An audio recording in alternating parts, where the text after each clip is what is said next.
ഇന്ന് തന്നെ ഡൗൺലോഡ് ചെയ്യൂ. കാണൂ നിങ്ങളുടെ ഫേവറേറ്റ് ഷോസ്. നീ ഇനി എത്ര കൊതിച്ചാലും അവള് നിനക്ക് ദുഃഖം മാത്രമേ തരൂ.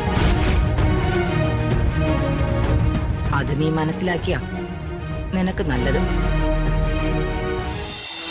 എല്ലാം മറച്ചു വെച്ച് ഒന്നും നടന്നിട്ടില്ലാത്തതുപോലെ റോഹൻ പെരുമാറി. അത് റോഹന്റെ നല്ല മനസ്സായതുകൊണ്ടൊന്നും അല്ല. അവന്റെ ഉള്ളില് എന്തൊക്കെയോ നിഗൂഢതകളുണ്ട്.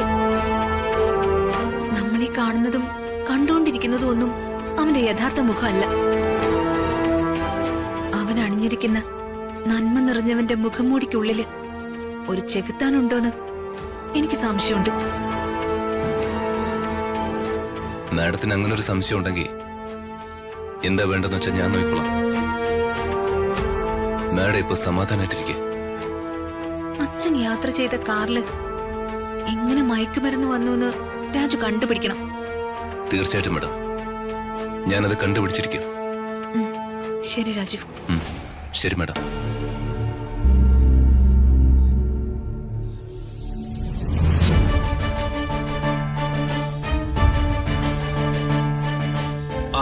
അളിയാ,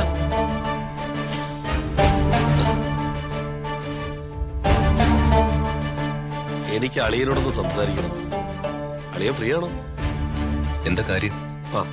അളിയ, ഞാൻ വളച്ചു ചുറ്റില്ലാത്ത കാര്യം പറയാം.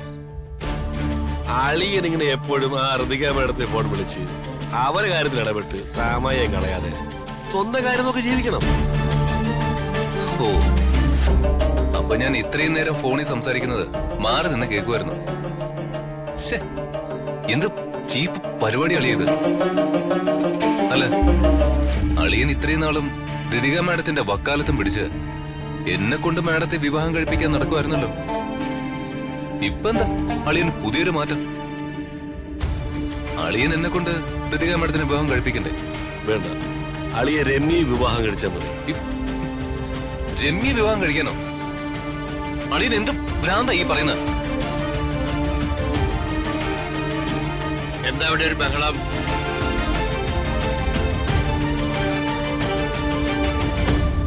എന്താ രാജു, എന്താ ജയ? അല്ല, അളിയന്റെ ഭാവി ജീവിതത്തിന്റെ കാര്യത്തിലേ ഞാനൊരു തീരുമാനം എടുത്തിട്ടുണ്ട്. എന്ത് തീരുമാനം? അല്ല, അളിയൻ ഇങ്ങനെ മേഡത്തിന്റെ പിന്നാലെ നടന്ന സമയം കളയാതെ രമ്യയെ വിവാഹം കഴിക്കണമെന്ന എന്റെ അഭിപ്രായം. ആ കാര്യങ്ങളൊക്കെ അളിയനോട് സംസാരിക്കായിരുന്നു. രമ്യയെ കൊണ്ട് രാജുവിനെ വിവാഹം കഴിപ്പിക്കണമെന്ന്. ആ അച്ഛാ, അളിയനെ ഇവിടെ നിന്ന് വിളിച്ചോണ്ട് പോകുന്നുണ്ടോ? നീ എന്തിനാ ആവശ്യമില്ലാത്ത കാര്യങ്ങൾ പറഞ്ഞ് ഇവന് ദേഷ്യം പിടിപ്പിക്കണേ? ആവശ്യമുള്ള കാര്യങ്ങൾ എന്താ, ആവശ്യമില്ലാത്ത കാര്യങ്ങൾ എന്താണെന്നൊക്കെ അറിയാനുള്ള പ്രായവും പക്വതയും എനിക്കില്ലെന്നാണോ അച്ഛൻ പറഞ്ഞു വരുന്നത്? അളിയന്റെ നല്ല ഭാവിക്ക് വേണ്ടി ഞാൻ ചില കാര്യങ്ങൾ അങ്ങോട്ട് പറയും. എല്ലാവരും മര്യാദയ്ക്ക് അതൊക്കെ അനുസരിച്ചാ മതി. നീ അഭിപ്രായം പറയുന്നത് രാജുവിന്റെ ജീവിതത്തിലാ. നിനക്ക് എന്റെ മകളെ കെട്ടിച്ചു തന്നിട്ടുണ്ട്. പക്ഷേ എന്റെ മകന്റെ ജീവിതത്തിൽ ഒരു അഭിപ്രായം പറയാൻ നിനക്കെന്നല്ല ആർക്കും അവകാശമില്ല. അല്ലെങ്കിലും ഈ നാശം പിടിച്ച വീട്ടില് നല്ലത് പറഞ്ഞ ആരെങ്കിലും കേക്കോ? നാശം പിടിച്ച വീടോ? എന്റെ കുടുംബത്തെ കുറിച്ച് നീ എന്ത് ഭാഷയാണ് പറഞ്ഞത്? ഇത് നാശം പിടിച്ച വീടാണെങ്കിൽ ഈ വീട്ടിൽ നിന്ന് നീ ഇപ്പൊ ഇറങ്ങിപ്പോക്കണം.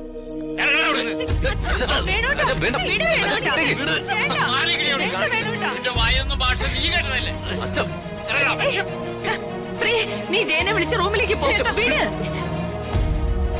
ചേട്ടൻ വന്നേ.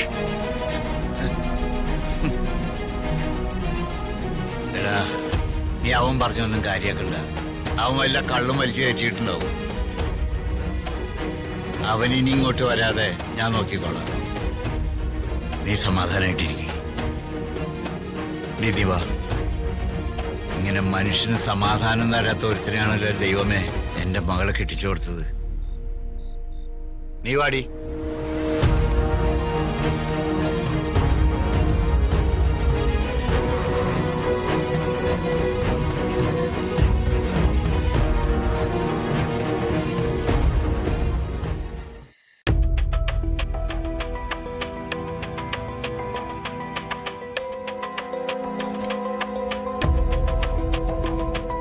ചേച്ചി, ചേച്ചി ഇതുവരെ കിടന്നില്ലേ? കിടക്കാൻ തുടങ്ങുമായിരുന്നു.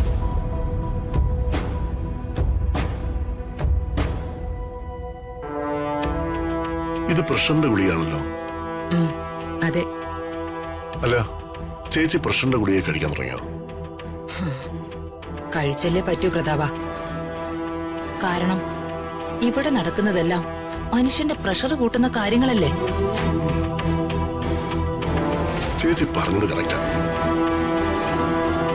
എല്ലാ പ്രശ്നങ്ങളും ഫേസ് ചെയ്യുമ്പോ അറിയാതെ പ്രഷർ കൂടി പോവും. എന്നെ തന്നെ കണ്ടില്ലേ, എന്തെല്ലാം പ്രശ്നങ്ങളാ പുറത്ത് ഫേസ് ചെയ്യുന്നത്. അതിന്റെ കൂട്ടത്തിലാ വീട്ടിലുള്ള പ്രഷർ.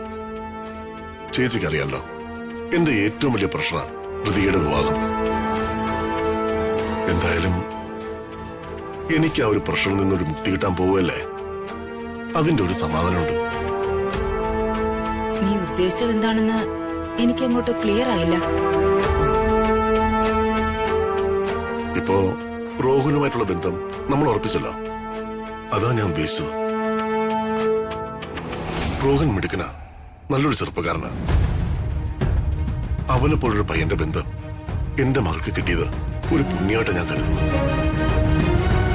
ഞാൻ അവനെ കുറിച്ചൊന്ന് അന്വേഷിച്ചു. ഇക്കാലത്ത് ഇത്രയും നല്ലൊരു ചെറുപ്പക്കാരനെ കണ്ടുകിട്ടാൻ ഒരു സാധ്യതയില്ല. സത്യം പറഞ്ഞ എന്റെ മകൾ ഭാഗ്യവതിയാ. അവളെ ഒരു കുറവും കൂടാതെ പൊന്നുപോലെ നോക്കുവാൻ അതെനിക്ക് ഉറപ്പുണ്ട്. ഇതിൽ കൂടുതൽ ഒരു അച്ഛൻ എന്താ വേണ്ടത് ചേച്ചി? സത്യം പറഞ്ഞ അവളൊരു പാവല്ലേ. അവൾക്ക് നമ്മൾ കൊടുക്കേണ്ടതും അവളെ നന്നായി കെയർ ചെയ്യുന്നൊരു പയ്യനെയല്ലേ. പ്രതാപ, ഇത്രയും കാലം ഉണ്ടായിരുന്നതുപോലെയല്ല ഇപ്പൊ നിനക്ക് ഋതികയോടുള്ള മനോഭാവം. ഇപ്പൊ അവളില്ലാതെ നീ ഉണ്ണില്ല, ഉറങ്ങില്ല, അങ്ങനൊരവസ്ഥയായി അല്ലേ? അവൾ എന്റെ മകളല്ലേ ചേച്ചി. അവളെ എനിക്കങ്ങനെ തള്ളിക്കളയാൻ പറ്റുമോ? മക്കളെ കണ്ടും മാമ്പൂ കണ്ടും കൊതിക്കരുതെന്ന് ഒരു ചൊല്ലുണ്ട്. ഇത്രയും നാളും നിനക്ക് ദുഃഖം മാത്രം തന്ന മകളാ അവള്.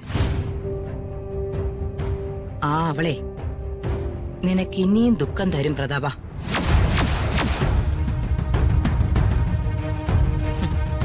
നീ ഇനി എത്ര കൊതിച്ചാലും അവള് നിനക്ക് ദുഃഖം മാത്രമേ തരൂ.